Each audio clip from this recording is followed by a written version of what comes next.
Why to use the King James Version of the Bible? Why not other versions? Well, I've been a Christian since 1969. I was raised all kinds of different churches, and after I got saved, my parents started giving me just about every kind of Bible version there was, and I have a collection of quite a few different Bible versions. I'm not afraid of them. But let me give you a quick history of the different Bible versions, and maybe this will put it in perspective. I have slowly, over 30-some years, come to the position of the King James.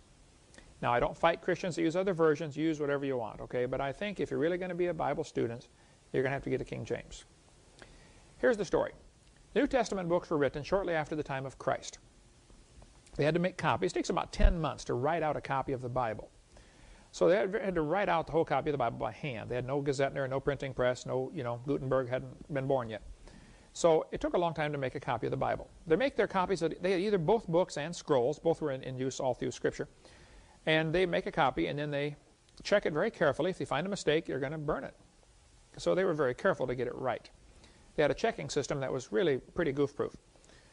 They made all these copies, and they spread out around the world because this was a time of great persecution. Christians are getting persecuted, so they spread out to different countries, and they bring their copies of Bibles with them.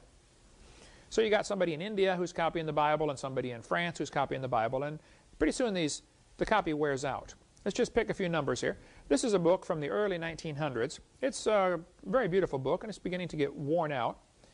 If this book was in active use, if I opened it and closed it and read from it every single day, it would shorten the life of it. If it just simply sits on the shelf, of course, it lasts longer.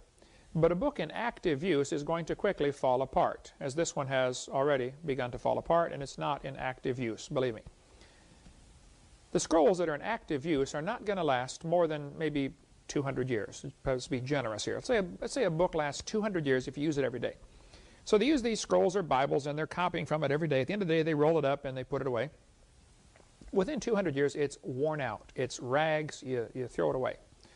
But it doesn't matter, because by then you have 50 copies you've made off of this thing, or maybe 100 copies.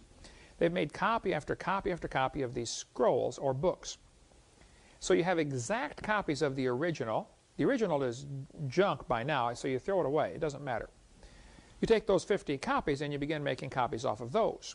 And again, a very careful copying process, but after a few hundred years, they are junk, so you throw them away. This goes on, several generations, and now you're on the 4th or 5th or 6th generation from the original. And now you have thousands of exact copies of the original, which is long gone. It's been thrown away, years and years ago. Okay. About the early 1500s, they decided to put the Bible into English. And so Erasmus and Luther and Tyndale and the Geneva Bible and all this was made in the early 1500s, and throughout the 1500s. They're making copies of the Bible. They're translating it to English. They went around and gathered up old scrolls that they could find and copies of the Bible, and they found about 5,000 copies of Scripture from countries all over the world. This group of manuscripts became known as the Textus Receptus, the received text. They looked at all these scrolls and could find no differences except the spelling of people's names and the spelling of cities, like Peter and Pedro and stuff like that. So they made English translations, and finally the King James in 1611 was made from these texts, what's called the majority text. Meanwhile, down in Egypt, there was a group of folks called the Alexandrians down in Alexandria, Egypt, which was at that time a major city. A major library was there, which later burned, but a major city in Alexandria, Egypt. There was a cult down there called the Alexandrians. They were sort of like Jehovah's Witnesses. They wanted everybody to think they were Christian, but they believed a lot of strange things. So they made their own version of the Bible. They left out a lot of verses they didn't like. They changed little things here and there. It was a careful counterfeit, but a counterfeit nonetheless. They have this Alexandrian Bible, and some copies were made, and the primary guy in this cult was a guy named Origen, who lived about 240 A.D.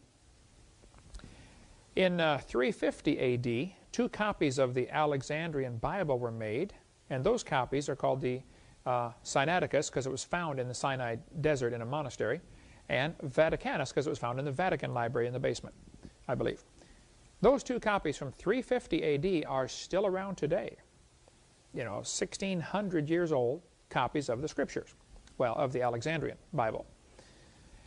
The Latin Vulgate was made from those manuscripts in 380 A.D. It was translated to Latin.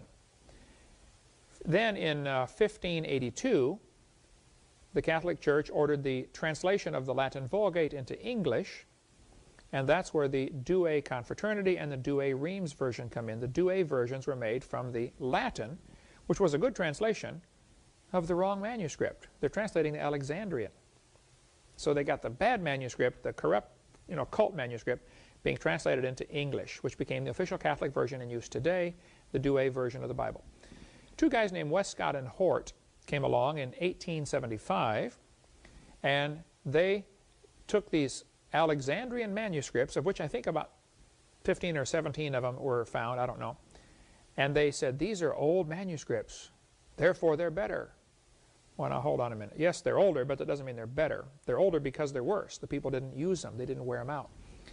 But they made a modern Greek version of the Bible from this ancient one. They put it on new paper, new ink, and made a new Greek edition in 1875. This was then translated into English, at least the New Testament in Greek. And so the English translations of the of the Westcott and Hort text include the Revised Version done in 1881, the American Standard Version done in 1901, the Revised Standard in 1946, and that's the Bible I got saved from, the New World Translation, Jehovah's Witness Bible, made in 1950, the New American Standard Bible, made in 1960, the Good News Bible, the Amplified Bible, the Living Bible, and the NIV. All of those are good translations of the wrong manuscript. So I don't fault the translators. I think they're probably sincere men, probably intelligent men, but they're translating the wrong book. They need to get the right Bible. The first mention of Alexandria is in Acts chapter 9 when they were disputing with Stephen, arguing with the Christians. And we still got the same thing today with these different versions of the Bible, arguing with the real Bible. Okay, my Jehovah's Witness Bible on my shelf will probably never get worn out. It doesn't mean it's better, it just means I'm not going to use it. Okay, I have one, I have a Mormon Bible, I'm not going to use it. So that's the story. There are more manuscripts of the Bible than any other book ever written in ancient times. Homer's Iliad, for instance, there are only 643 manuscripts known today. By 1946, they discovered 24,000 manuscripts of the Bible. Then when the Dead Sea Scrolls were found in 1947, they now have 40,000 new manuscripts to work from. So the Dead Sea Scrolls made it up to the total now of 64,000 manuscripts of Scripture. The Isaiah scroll is 1,000 years older than any known manuscript anywhere in the world. And it matches exactly the Textus Receptus, the King James. I recommend you get the book New Age Bible Versions. You can order it from my ministry, or go to avpublications.com if this topic interests you, about studying different Bible versions. And we could spend hours about that one, but that's